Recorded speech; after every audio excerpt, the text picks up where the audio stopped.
So, for our next film, we're travelling across country, across the ocean, to China with Once Upon a Time in China. Drew? Yes, Once Upon a Time in China, or geez, oh, martial artist furniture bills must be eye-watering, is the first of a 6-film series based on the not at all enhanced and augmented stories of 19th century Cantonese folk hero Wong Fei Hung, Jet Li, which I believe roughly translates as Chinese fighting Jesus. Yes. Wong is the head of the local militia in Foshan at some point during the Qing dynasty, and as well as being a legendary martial arts instructor, is also a pharmacist. You know, that classic combination. The film begins with a lion dance aboard a ship, during which French soldiers aboard a nearby boat mistake firecrackers for gunfire, and begin shooting at the Chinese. One of the lion dancers is injured, perhaps killed, but this is apparently inconsequential, as for some reason completing the dance is more important. And indeed, the injured man is not seen again, or spoken of. Yeah, and Jet Li, a guest on board at the time, is the man to ensure the dance is completed. Not the man to check the victim is okay, though. You know, despite his training in Chinese medicine and whatnot. Sucks to be that guy, I guess. The Hai Hejian, note for foreigners, despite the sound, that's not Chinese but Scots, meaning boss, aboard the boat gives Wong a fan on which are written the unequal treaties China has signed with foreign powers, and tries to give the object some sort of importance it clearly does not merit, and Wong an ill-defined instruction to something, or maybe something else. Look, plot is not this film's strong point.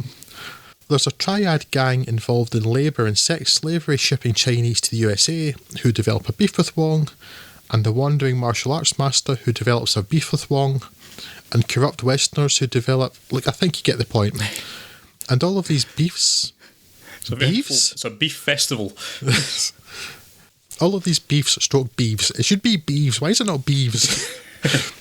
I guess because beef's a plural on its own, isn't it? Anyway, enough of grammar side tracks. Must be settled by kick fighting. It had been a long, long time since I'd seen Once Upon a Time in China, and I had either forgotten, or, more likely, never realised before, what absolute garbage it is. At times entertaining garbage, to be sure, but garbage nonetheless, with a lot of unclear and largely, if not wholly unimportant and poorly explained scenes taking place simply to link the far too greatly spaced fight scenes together.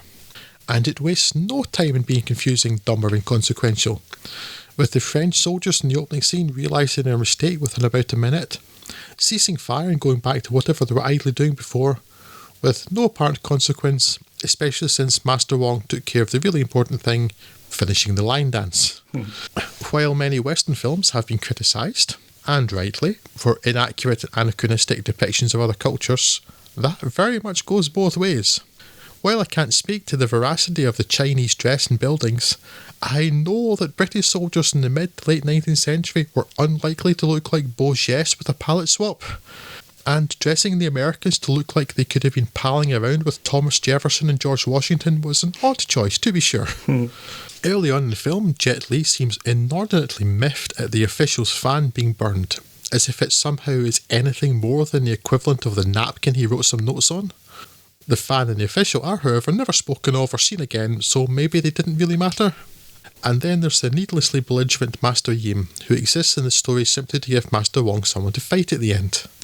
Of course, the point of a film like this is the fight scenes, and it was certainly pretty popular, being credited with much of the impetus for the popularity of wushu and other martial arts films in the 90s.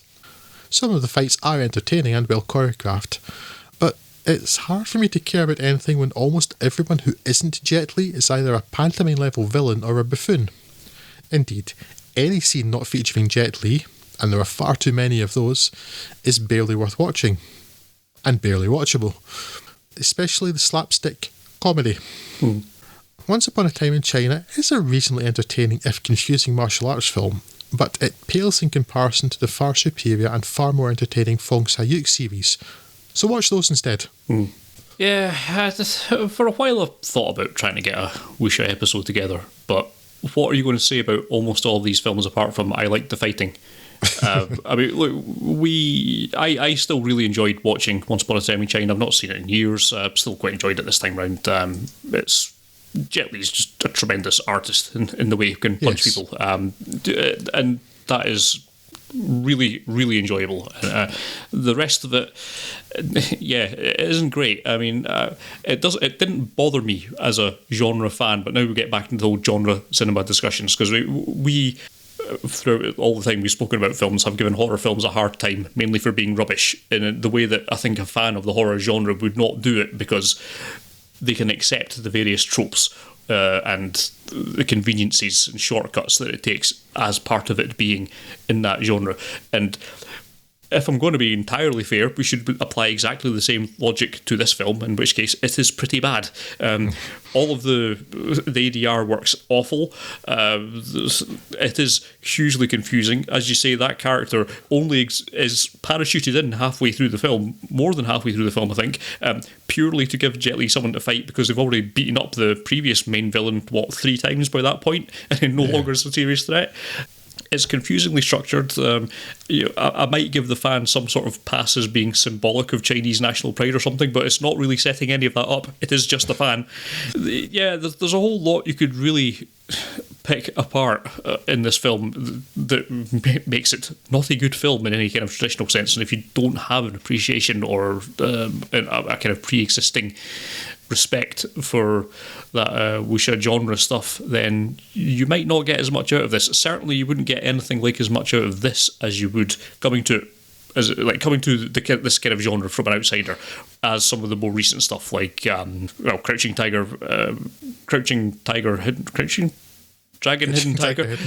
Yes, or House of the Flying Daggers or something like that, which combines much the same, perhaps not quite as good, not as inventive martial arts, but some really stunningly captured martial arts, and also has tremendous visuals and a story, and it makes sense and all these kind of things. Too.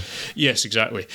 So it's perhaps better as a starting point for those, and if you did like what you see, then you can go back and explore some of these classics like the Fong Sai-Uk series, as you see, or Chinese Ghost Story, or some of the other ones that Iron exist. Monkey. Exactly.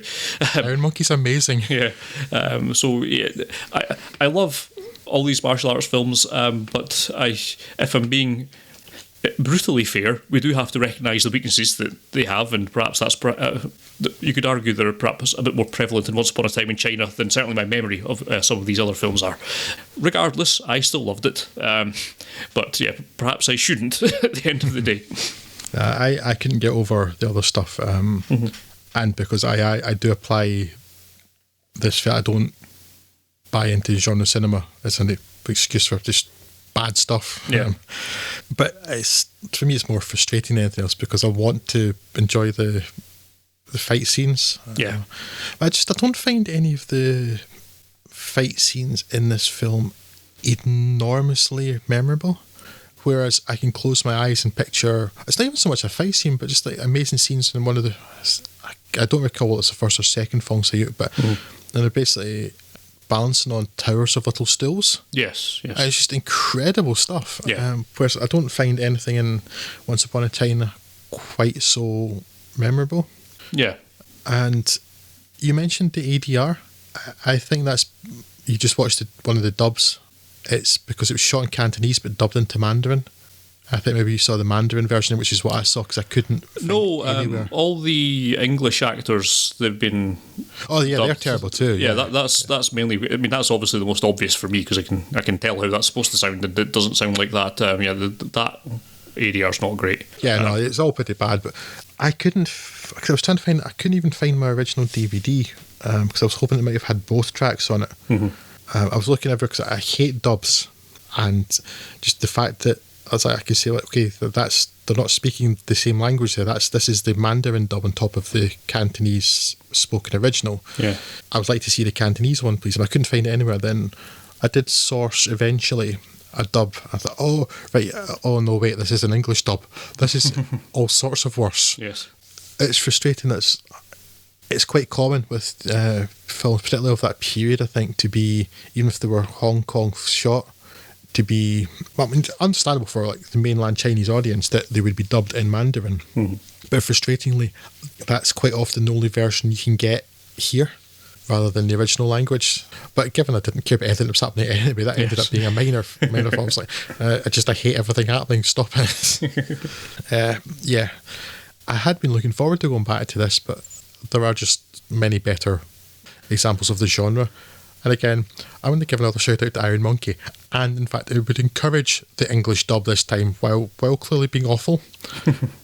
It's one of those rare ones where the English dub has become so iconic in my mind, and it's just so enjoyable that I couldn't watch it without it. Yes. I love that film. Yeah, so for a real disappointment for me, but I think because the main focus of this film, and any films like it, are the fight scenes, and it's like over 2 hours, this film, isn't it? Yeah. You could easily cut out half an hour of the absolute nonsense happening that doesn't matter to the plot anyway, and anything to do with Porky Wing, because it's funny, he's fat and he falls through things and stuff. Haha! It's like, no, I hate this stupid slapstick comedy, and it's not funny. You could cut that out and then shorten the distance between the fights, and it would be a much better film. Tighten up a bit, just have more of the fighting. Yeah. Although one of the very first lines you see in the film is Porky Wing offering people pork buns, and I just spent much of the next half hour wishing I was playing Sleeping Dogs instead. Anyway, yes, yet another weird aside from me.